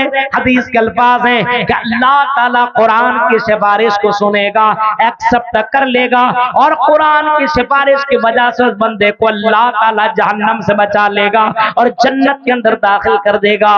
पता क्या चला कि कुरान से अपना ताल्लुक जोड़ो। कितने लोग कुरान पढ़ते हैं रोजाना एक ही रुकू से ही? मैं ये नहीं कहता हूं कि 1 पारा 2 पारा 4 पारा पढ़ो, कितने बहुत से लोगों को तो कुरान तक पढ़ना नहीं आता, कुरान पढ़ना नहीं जानता, मोबाइल में कुरान ही नहीं है, घर में कुरान पढ़ने पढ़ाने का माहौल नहीं है। पहले के जमाने में अगर गलियों से कोई गुजरता था तो कुरान पढ़ने पढ़ाने की आवाजें आया करती थी, और आज के दौर में कुरान की आयतें नहीं बल्कि आज के दौर में गानों की आवाज सुनाई देती है। अब अंदाजा लगाओ मेरे भाइयों, हमें जन्नत की फिक्र है कि जहन्नम में जाने का ज्यादा तलब है। अंदाजा लगा सकते हो कि गाना सुन करके जन्नत में जाएगा? नहीं, अगर जन्नत में जाना हो तो कुरान से रिश्ता मजबूत करना, और कुरान से रिश्ता मजबूत करने का मतलब ये हुआ अपने बच्चों को आपको कुरान सिखाना पड़ेगा। मदरसों से नफरतें करने वालों, मदरसों में अपने बेटों और बेटियों को न भेजने वालों, कितने लोग अपने बेटों को कॉलेज, यूनिवर्सिटी, स्कूल भेज रहा है। मैं ये नहीं कहता हूं कि मत भेजो, भेजो, लेकिन इतना जरूर कहूंगा कि बुनियादी तालीम अपने बेटों और बेटियों को जरूर, बुनियादी तालीम, कैसा खाना चाहिए, कैसा सोना चाहिए, कैसा उठना चाहिए, कैसा किस तरीके से नमाज पढ़नी चाहिए, किस करवट लेटना चाहिए, कि खाने के बाद कौन सी दुआ पढ़नी चाहिए, सोने के उठने के बाद कौन सी दुआ पढ़नी चाहिए, गाड़ी में चढ़े तो कौन सी दुआ पढ़े, बाथरूम में जाए कौन सी दुआ पढ़े, बीवी से मुलाकात करे कौन सी दुआ पढ़े, घर में दाखिल हो तो कौन सी दुआ पढ़े, निकले तो कौन सी दुआ पढ़ने। इतना तो हर मुसलमान के लिए जरूरी है। तलबुल इल्म फरीज़तुन अला कुल्ली मुस्लिम, हर मुसलमान पर बुनियादी तालीम हासिल करना जरूरी है। लेकिन कहा मौलाना ये हम इतनी दुआएं हम याद कर लें? नहीं नहीं, हम इतनी दुआएं याद नहीं कर सकते, न याद करने की तड़प है, न कोशिश है, न कोई ताल्लुक है। मेरे प्यारे साथियों, अब अंदाजा लगाओ हमारा रिश्ता इस्लाम से कितना मजबूत है, हमें एक दुआ तक भी याद है। मजलिस में आप बैठे, अगर मैं किसी को खड़ा करके मजलिस के इख्तिताम की दुआ पर पूछ दूं, इतने लोगों में अगर मैं ये पूछ दूं कि कितने को मजलिस के इख्तिताम की दुआ मालूम? रोजाना बाजार का चक्कर लगाया करते हो, पूछ दो बाजार में दाखिल होने की दुआ सुनाओ। मेरे प्यारे साथियों, इसी से पता चल जाएगा कि तुम्हें इस्लाम से कितनी मोहब्बत है, इस्लाम से तुम्हारा रिश्ता कितना मजबूत है। अब उनसे पूछो, जवाब में कहेंगे मौलाना हमें ये दुआ नहीं मालूम, हमें मजलिस के इख्तिताम की दुआ नहीं मालूम, हमें सो करके उठने की दुआ नहीं मालूम, हमें जनाजे की दुआ नहीं मालूम, हमें गाड़ियों में सवार होने की दुआ नहीं मालूम। फिर जवाब में यही कहेंगे, फिर तुम कैसे मुसलमान हो? अपने आप को मुसलमान भी कहते हो और तुम्हें बिस्तर से उठने की दुआ तक मालूम नहीं है, बाजार में दाखिल होने की दुआ मालूम नहीं, घर में एंट्री की दुआ मालूम नहीं, सवारी में चढ़ने की दुआ मालूम नहीं, चेहरा देखने की दुआ मालूम नहीं। कैसे मुसलमान अपने आप को कहते हो? कैसे अपने आप को मुसलमान कह लेते हो और बड़े धड़ल्ले से ये कैसे कह देते हो कि हम अहले हदीस हैं? मेरे प्यारे साथियों, गौर फिक्र करने की जरूरत है। आज हमारे यहाँ सिर्फ लेवल का मुसलमान रह गया है, हमारे यहाँ इस्लाम नहीं है, हमारे घरों के अंदर इस्लाम नहीं है, हमें जहन्नम के फिक्र नहीं है, हमें जन्नत में जाने की तड़प नहीं है, हम जन्नत में जाने के बारे में सोच नहीं रहे। आप अपने घर के बारे में सोचते हैं, घर को खूबसूरत बनाने के बारे में सोचते हैं कि हम किस तरीके से घर को डेकोरेट कर लें, किस तरीके से हम घर को खूबसूरत बना लें, घर के परिवार को हम किस तरीके से खूबसूरत रखें, उसकी फिक्र आप करते, ख्याल आप करते, खाना पीना आप देते, ओढ़ना पिछोना आप देते। ठंड के महीने में अपने बेटों और बेटियों को गर्म बिस्तर और गर्म कपड़े ला करके आप दे रहे हैं। इतनी फिक्र आपको दुनिया की है, लेकिन आखिरत की फिक्र आपको नहीं है। अगर आपका आखिरत की फिक्र होती तो आपका बच्चा जरूर कुरान पढ़ना जानता, आपका बच्चा जरूर दुआएं जानता, आपकी बेटियां जरूर दुआएं जानती। आई मुसलमानों, तुम किस पोजीशन में हो और तुम कहां बहक करके जा रहे हो? आओ जरा कुरान की आयत पे गौर कर लो। नारा, अपने आप को और अपने परिवार को दोनों को जहन्नम की आग से बचाओ। शरीयत पे चलो, ना मर्द शरीयत पे चल रहे ना औरतें शरीयत पे चल रही। औरतें शरीयत पे नहीं चल रही है, मर्द का भी यही हाल है। मर्द भी यही कर रहा है, शरीयत पे चलने की कोशिश कोई नहीं कर रहा है। पहले के दौर में अगर मर्द गलत करता था, मर्द अगर इस्लाम को छोड़ करके दूसरे रास्तों को अपनाने की कोशिश करता था, बेहयाई करता था, हरामखोरी करता था, तो उसकी बीवी उसे कहा करती थी, आई मेरे शौहर कुछ भी करना, हरामखोरी मत करना, गलत काम मत करना, और चोरी चमारी मत करना, डकैती मत करना, किसी की जमीन के ऊपर नाजायज कब्जा मत करना, हराम रिस्क हमें मत खिलाना। यानी पहले की औरतें अपने शौहरों को दीनदार बनाने की कोशिश करती थी, अपनी बेटियों को और बेटों को दीनदार बनाती थी। मेरे प्यारे साथियों, आज समाज के अंदर यह सारा मामला खत्म हो चुका है। बेटा गलत करे तो बाप को कोई प्रॉब्लम नहीं, बाप गलत करे बेटे को कोई प्रॉब्लम नहीं, शौहर गलत करे बीवी को कोई प्रॉब्लम नहीं, बीवी गलत करे शौहर को कोई प्रॉब्लम नहीं। गौर करो, अगर एक तार गड़बड़ो तो ठीक किया जा सकता है, जब सारे तार गड़बड़ो तो कैसे ठीक किया जा सकता है। मेरे प्यारे साथियों, गौर करो, पहले के लोग अपने आप को और अपने परिवार के बारे में सोचते थे, अपने बीवी को शरीयत पर चलाने की कोशिश करते थे, अपने शौहर को शरीयत पर चलाने की कोशिश करते थे। आज जब खुद ही नहीं कर रहे हैं तो अपने परिवार, अपने शौहर, अपने बच्चों को कहां ये कोशिश करेंगे। औरतें खुद नहीं नमाज पढ़ रही तो बेटियों को कहां नमाजी बनाएंगी। बाप खुद नमाज नहीं पढ़ रहा तो बेटा को कहां से नमाजी बनाएगा। गौर करिए, खुद ही सिगरेट पी रहा है, गुटखा खा रहा है, खैनी खा रहा है, इसका बेटा वही सब तो करेगा जो बेटा बाप को देख रहा है। क्योंकि हर बच्चा इस्लाम के ऊपर पैदा होता है। माँ में मौलूद यूलदु अलल फितरा फअबवाहु युहव्विदानिही औ युनस्सिरानिही औ युमज्जिसानिही। हर बच्चा इस्लाम के ऊपर पैदा होता है। माँ बाप चाहे तो उसको यहूदी बना दे, नसरानी बना दे, मजूसी बना दे, ये माँ बाप के ऊपर डिपेंड करता है मेरे भाइयों। और बच्चा कोरे कागज की तरह होता है, जैसा देखता वैसा ही करता है। यानी माँ बाप की नकल बच्चा करता है, बेटियां नकल माँ की करती है और बेटा बाप की नकल करता है।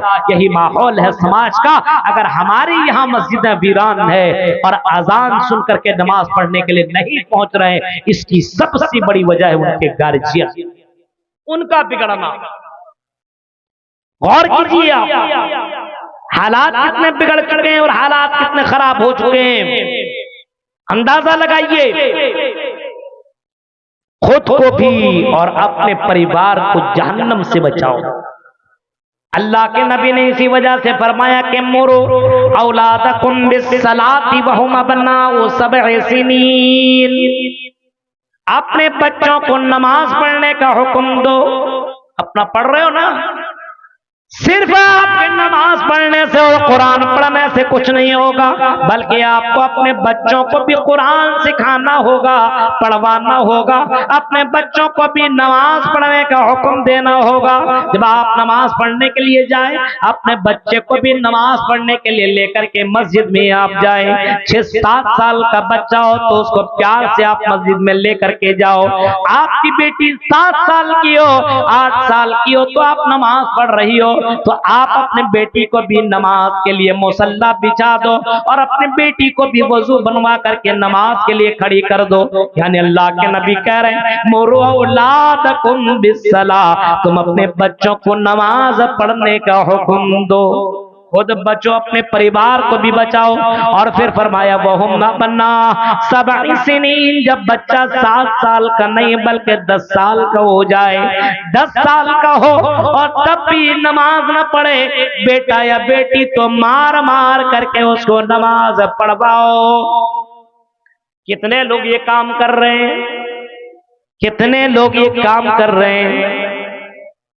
खुद नमाज नहीं पढ़ रहे तो अपने बच्चों को नमाज पढ़ने का हुक्म कैसे देंगे। जुमे जुमे की नमाज पढ़ने वालों, ईदैन की नमाज पढ़ने वालों, रमजान की रमजान में नमाज पढ़ने वालों, अब तुम ये सोचो तुम्हारे घर के अंदर दीनी माहौल कैसे आए। तुम्हारे बच्चे जहन्नम से कैसे बचे और जन्नत के अंदर दाखिल हो, कैसे दाखिल हो। फरमाया ये तुम्हारी जिम्मेदारी है कि तुम अपने घर के अंदर शरीयत लागू करो, इस्लाम लागू करो, इस्लामी शरीयत, इस्लामी कानून अपने यहाँ नाफिज करो, अपने बच्चों को दीनदार बनाओ, तब तेरा बच्चा जन्नत के अंदर जाएगा और जहन्नम के अंदर तभी बच सकता है, तभी जहन्नम से बच सकता है, तभी जन्नत में जा सकता है। तो क्या कहा कि पहले के दौर में औरतें अपने शौहरों को सुधारती थी और बाप अपने बेटों की तरबियत करता था। आज ऐसा नहीं है, आज बाप को सिर्फ फिक्र है बेटा कमा करके कितना दे रहा, बस बेटा दे रहा कमा करके खुश है।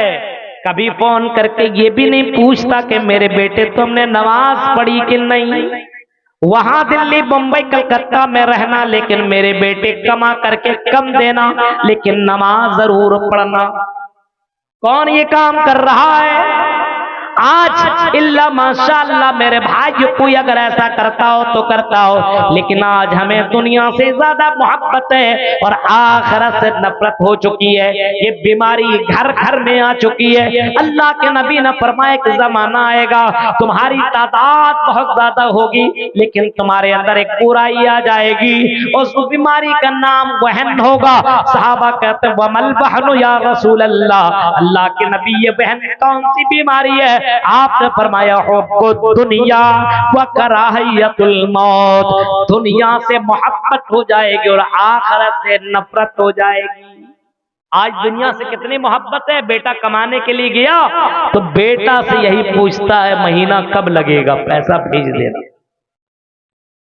बेटियों से मोहब्बत है, ससुराल गई है बेटियां, लेकिन कभी अपनी बेटियों से यह नहीं पूछता बेटी नमाज का ख्याल करना, कुरान की तिलावत करते रहना, शरीयत पे चलते रहना, बस यही। सास ठीक ठाक रखती है, ससुर का बर्ताव क्या है, शौहर फोन करते हैं पैसा भेजते हैं, बस ये कौन सा रवैया आपने अपनाया है?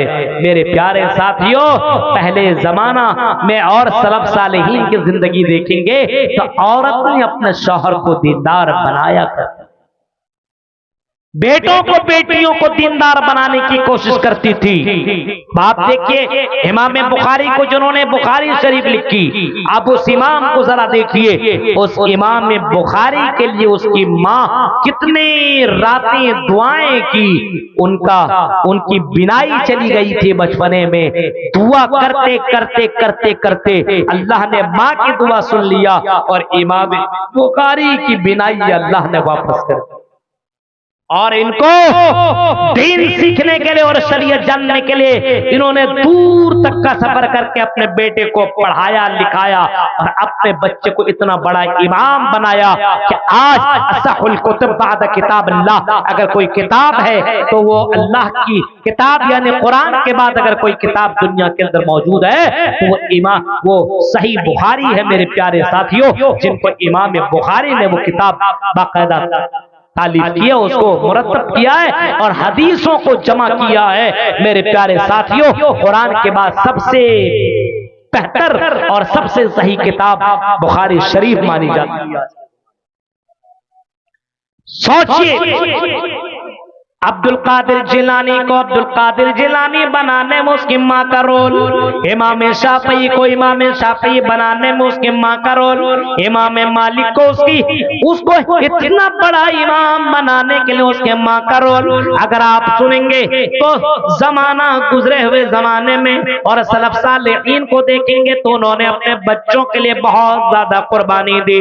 उसके बाद उनके बच्चे इतने बड़े, इतने ऊंचे पैमाने पे पहुंचे, लेकिन आज के दौर में बच्चों की कोई फिक्र नहीं, परिवार की कोई फिक्र नहीं, अपनी फिक्र नहीं, बस दुनिया दुनिया। मेरे भाइयों, ये दुनिया वमल हयात दुनिया इल्ला मताउल गुरूर, ये दुनिया तो धोखा देने वाली है। शरीयत पे अमल नहीं है आज के दौर में, न मर्द अमल कर रहा है न औरतें कर रही है, और बाज लोग तो शरीयत पे कभी कभी गुलू करने लगता है।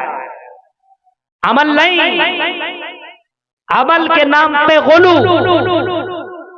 एक मर्द ने तकरीर सुना कि दीनदार लड़कियों से शादी करो, पढ़ी लिखी लड़कियों से शादी करो, जिंदगी संवर जाएगी, जन्नत, आपका घर जन्नती घर बन जाएगा।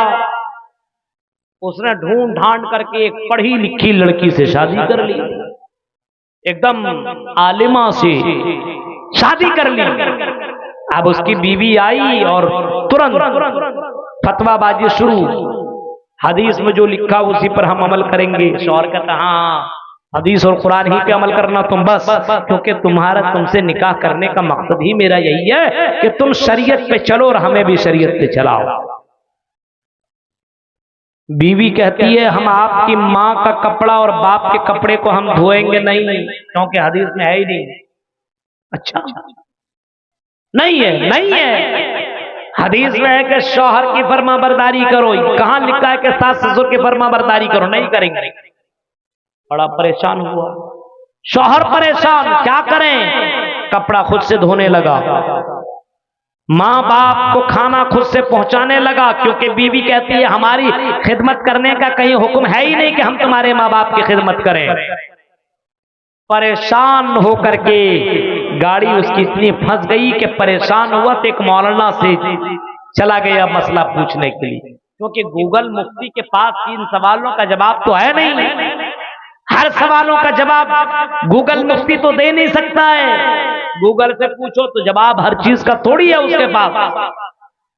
एक ने गूगल से एक मसला पूछ दिया, बीवी को कंट्रोल कैसे करें, क्योंकि आज के दौर में सबसे बड़ा मसला यही तो है कि औरत को कंट्रोल कर लिया जाए। पूछा कि बीवी को कंट्रोल कैसे करें, गूगल की तरफ से यही जवाब आया, बीवी को कंट्रोल करने का कोई इलाज नहीं है, कोई इलाज नहीं है। अब ये आदमी परेशान हुआ, मौलाना के पास गया, मुफ्ती के पास, मौलाना मैं तो फंस चुका हूँ, मेरी बीवी कहती है कि शरीयत पे अमल करूंगी बस, और वो कहती है कि माँ बाप की खिदमत, ससुर और सास की खिदमत हमारे लिए नहीं लाजिम है, बल्कि आपके लिए लाजिम है। आप माँ बाप की खिदमत करें, कपड़े आप धोएं, खाना आप दें, उसके बदन और उसको आप मालिश आप करें, उसकी खिदमत आप करें, मैं नहीं करूंगी।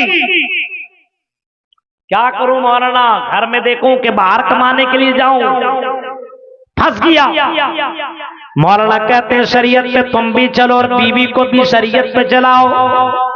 माना किसने किया? बीवी से कहना शरीयत पे तुम भी चलो, शरीयत पे मैं भी चलो, ना तुम हमें टोको ना हम तुम्हें टोके, ना तुम हमें लुकमा दो ना हम तुम्हें लुकमा दें। कहा कि मौलाना ये कैसे होगा, शरीयत पे वो चल रही है, टेंशन हमें हो रहा है। कहा कि बीवी से सिर्फ इतना कहना जा करके कि शरीयत पे तुम चल रही हो ना, शरीयत पे मैं भी चलूंगा आज से, और आज शरीयत पे चलते हुए मैं एक और निकाह करने जा रहा हूं, और वो बीवी हमारे माँ बाप की खिदमत करेगी और मैं भी शरीयत के आज से चलूंगा। सिर्फ इतना कह देना बस। ये आदमी गया और बीवी से यही कहता, शरीयत पे बहुत चलने के तुम्हें फिक्र है ना, चलो शरीयत पे हम भी चलते हैं, और आज मैं एक और निकाह करने के लिए जा रहा हूं, क्योंकि मर्द को अल्लाह ने 4 निकाह करने की इजाजत दी है, मैं दूसरा निकाह करने जा रहा हूं। क्यों? क्योंकि वो बीवी हमारी माँ बाप की खिदमत करेगी।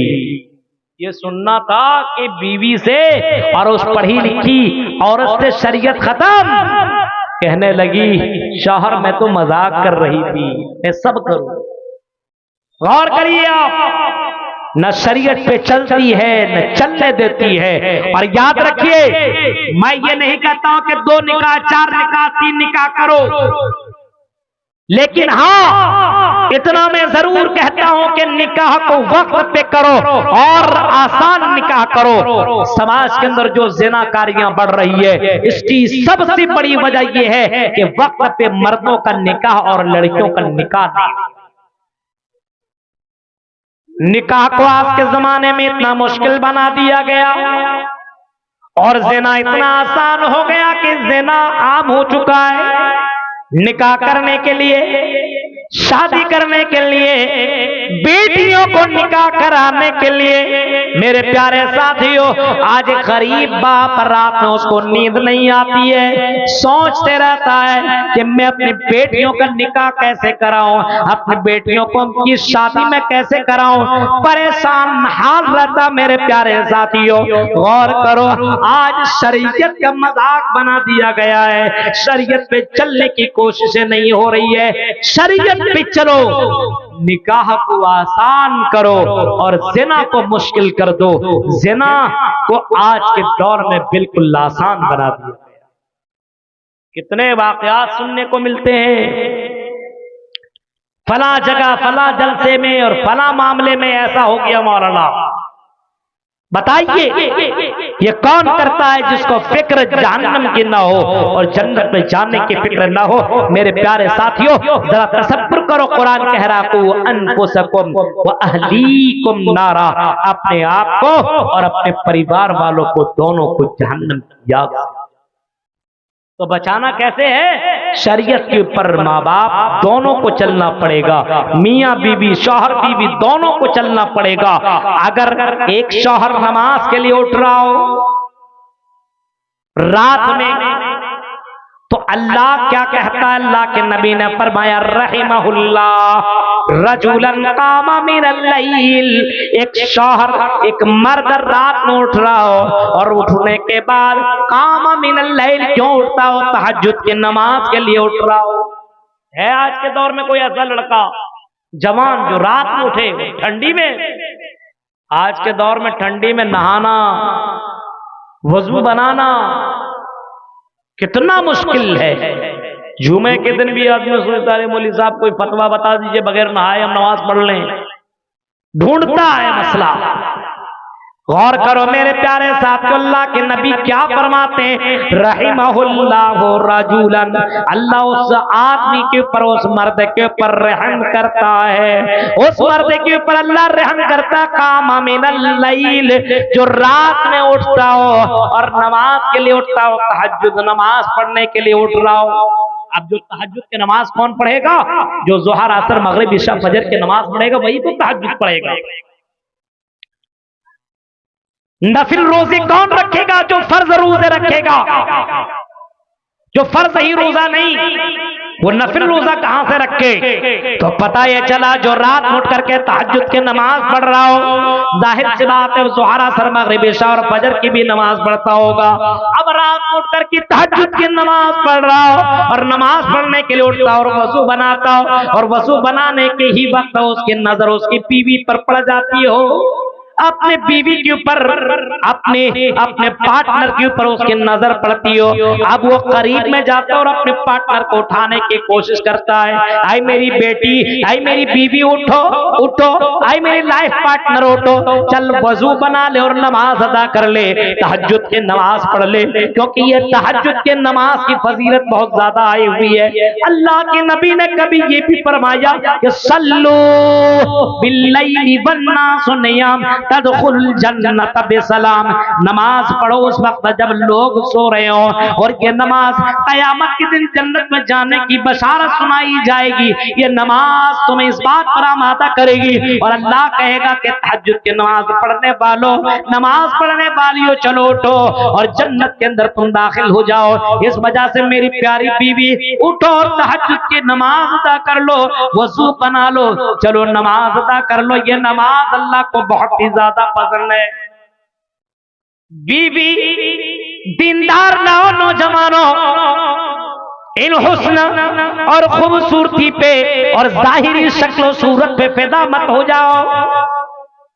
आज जाहिरी शक्ल सूरत को देख करके लोग निकाह कर रहे हैं, और यही लड़कियां उनके लिए सरदर्द बन चुका है, यही लड़कियां उनके लिए तकलीफ दे हो चुकी है, और यही लड़कियां अपने शौहरों को हर बात पे टोक रही है, तुम ये क्रीम नहीं दे रहे हो, ये पाउडर नहीं दे रहे हो, ये चीज नहीं दे रहे हो, वो चीज नहीं दे रहे हो। दीनदार लड़कियों को सेलेक्ट करो। अल्लाह के नबी कहते हैं फज़फर बिज़ातिद्दीन, ऐ लोगों निकाह करो तो दीनदार दीनदार लड़कियों से निकाह करो। ये दीनदार लड़कियों से जब तुम निकाह करोगे और तुम जब तहज्जुद की नमाज के लिए अपने बीवियों को उठाओगे तो तुम्हारी बीवियां कभी भी मना न करेंगी, बड़े प्यार से वो भी उठेंगी, वजू बनाएंगी और वो भी तहज्जुद की नमाज तुम्हारे साथ अदा कर लेंगी। मेरे प्यारे साथियों, ये दृश्य और ये मंजर अल्लाह को इतनी ज्यादा पसंद है, इतना पसंद है कि अल्लाह ताला आसमान दुनिया से उनके ऊपर रहमत की नजर करता है और उनको बशारत देता है, उनको खुशखबरी सुनाता है और कहता है कि उठो, आई तहज्जुद की नमाज पढ़ने वालों और तहज्जुद की नमाज पढ़ने वाली हो, हम तुम्हें जन्नत की बशारत सुना रहे हैं। और कल क़यामत के दिन इन्हीं लोगों को जन्नत की बशारत सुनाई जाएगी और कहा जाएगा चलो जन्नत के अंदर तुम दाखिल हो जाओ। आज के दौर में कोई मर्द उठे और वजू बना ले और नमाज के लिए खड़े और बीवी को उठाए और बीवी ना उठे तो पानी छिड़क दे, क्या होगा? एक हफ्ते क्या महीने तक झगड़े होते रहेंगे। हमको तुमने क्यों रात में उठा दिया, पानी छिड़क दिया, कैसे मर्द हो? बात बोली सब बंद, खाना बंद, सब कुछ बंद, क्योंकि तुमने दीनदार बीवी नहीं लाई, दीनदार लड़कियों को सेलेक्ट नहीं किया, जिसकी वजह से घर के अंदर दीनदारी नहीं है। अगर दीनदार लड़कियों को लाए होते और निकाह किए होते और अपनी बीवी तुमने दीनदार लड़की बनाई हुई होती तो मेरे भाइयों तुम भी अगर दीन के मामले में काम करते और शरीयत पर अमल करते तो तुम्हारी बीवी भी तुम्हारा सपोर्ट करती। वह ज़ौजतन मोमिनतन, हदीस के अल्फाज लियत्तखिज़ा अहदुकुम क़ल्बन शाकिरा व लिसानन ज़ाकिरा व ज़ौजतन मोमिनतन तुईनुहु अला अमरिल आखिरा। क्या कहा कि क्या जमा कर अल्लाह के नबी लोग सोना चांदी और दीगर चीजें जमा करते हैं, अल्लाह के नबी हम क्या जमा करें? आपने फरमाया लियत्तखिज़ अहदुकुम क़ल्बन शाकिरा, ऐसा दिल बना लो जो दिल अल्लाह का शुक्रिया अदा करने वाला दिल हो, व लिसानन ज़ाकिरा, और ऐसी जबान अपना लो जो जबान अल्लाह का नाम लेने वाली हो, शुक्रगुजार जबान हो तुम्हारी। व ज़ौजतन मोमिनतन तुईनुहु अला अमरिल आखिरा, और ऐसी बीवी अपनाओ, ऐसी बीवी सेलेक्ट करो, ऐसी बीवियों से निकाह करो, ऐसी औरतों से निकाह करो, ज़ौजतन मोमिनतन तुईनुहु अला अमरिल आखिरा, जो आखिरत के कामों में सपोर्ट करने वाली हो। दीनदार लड़कियों को अपने बीवी बनाओ, दीनदार लड़कियों को सेलेक्ट करो, सूरत सीरत को देख करके निकाह करो, सूरत के चक्कर में बहकने की जरूरत नहीं है। नौजवान लड़कों, दीनदार लड़कियों को अपनाओगे तो तुम्हारे आने वाले बच्चे भी दीनदार बनेंगे। माएं ऐसी दो जो माएं दीनदार हो, क्योंकि उनके बच्चे भी दीनदार बनेंगे। इस वजह से दीनदार औरतें अपनी जिंदगी में सेलेक्ट करो। अल्लाह के नबी क्या कह रहे हैं? जब मर्द रात उठता और अपने बीवी को उठाता हो और बीवी से नमाज पढ़वाता हो तो अल्लाह ऐसे मर्दों पर रहम करता है और ऐसे मर्दों के ऊपर अल्लाह की रहमतें नाज़िल होती है। फिर अल्लाह के नबी क्या फरमा रहे हैं? उन औरतों के ऊपर भी अल्लाह की रहमत उतरती है। रहिमहुल्लाह इमराअतन कामत मिनल लैल, हाँ उस औरत के ऊपर भी अल्लाह की रहमत उतरती है जो औरत रात की तारीकी में उठे, वजू बनाए और अपने शौहर को उठाए, उसको भी वजू बनवाए और दोनों मिलकर के नमाज तहज्जुद अदा कर लें तो अल्लाह ताला उस औरत के ऊपर रहम करता है। मेरे प्यारे साथियों, यानी जहन्नम से बचना है तो मियां बीवी दोनों को मिलकर के शरीयत पे अमल करना होगा। दोनों को जहन्नम की फिक्र होनी चाहिए, दोनों को जन्नत में जाने की तड़प होनी चाहिए, तब आप जन्नत में जा सकते हैं और जहन्नम से बच सकते हैं। तो ये कुछ अहम बातें मैंने आपके सामने रखी, काफी देर, लगभग पौने 2 घंटे। हालांकि आज 1.5-1.25 घंटे तो हर मौलाना इतनी देर तक तकरीर कर रहा है, लेकिन जाहिर सी बात देखिए 2:30 बज चुके हैं, 12:30 बजे के बाद में बैठा हूँ, 2:30 बजने वाले हैं। पौने 2 घंटे की ये तकरीर मैंने आपके सामने रखी, जहन्नम से कैसे बचे, और कुछ अहम नुक्ते आपके सामने मैंने बयान किए, इस उम्मीद के साथ शायद कि उतर जाए तेरे दिल में मेरी बात नहीं, बहुत देर हो गया। मेरे प्यारे साथियों, ये जहन्नम के ऊपर इतनी बातें अगर इस पर अमल कर लिया जाए तो हम समझते हैं काफी है, वरना पूरी रात सुनते रहें। एक हदीस या एक आयत इंसान की जिंदगी को बना सकती है, जिंदगी बदल सकती है, लेकिन पूरी रात भी आदमी तकरीर सुने, एंजॉय करे और अमल ही ना करे तो कोई फायदा होने वाला नहीं है। हमारे बीच हमारे दोस्त मुजीबुर रहमान साहब भी मौजूद हैं, उनको भी खिताब करना है। और हमने कभी कहा था और नाज़िम आला से भी मैंने कभी कहा था कि इलाके में 12-1 बजे तक ही जलसा रखो, उसके बाद मुनासिब नहीं है कि 1 बजे के बाद जलसे चलाए जाएं, इसका कोई फायदा नहीं है। 1 बजे के बाद चलाने का कोई फायदा नहीं समझ में आता। मेरे भाइयों, आप प्रोग्राम जल्दी स्टार्ट कीजिए, 12-1 बजे तक स्टार्ट कर दीजिए, क्योंकि आने वाला दिन बहुत अहम होता है, उसके में बहुत से काम हुआ करते हैं। जाहिर सी बात, हर कोई अपने अपने काम में बिजी रहता है। अब जलसे कराने वाले दूसरे दिन आराम करेंगे, हमें कितना दूर जाना होगा, क्या करना होगा, कहां जाना होगा, ये मैं समझता हूं मेरे भाइयों। तो आपके सामने मैंने ये बातें रखी है इस उम्मीद के साथ शायद उतर जाए तेरे दिल में मेरी बात। जलसे वाले ने, जिम्मेदारान ने हमें हालांकि ये भी नहीं बताया कितने देर तक बोलना है, और मैं बोलता चला गया और इस उम्मीद के साथ कि कब दूसरे मुकर्रिर आएंगे।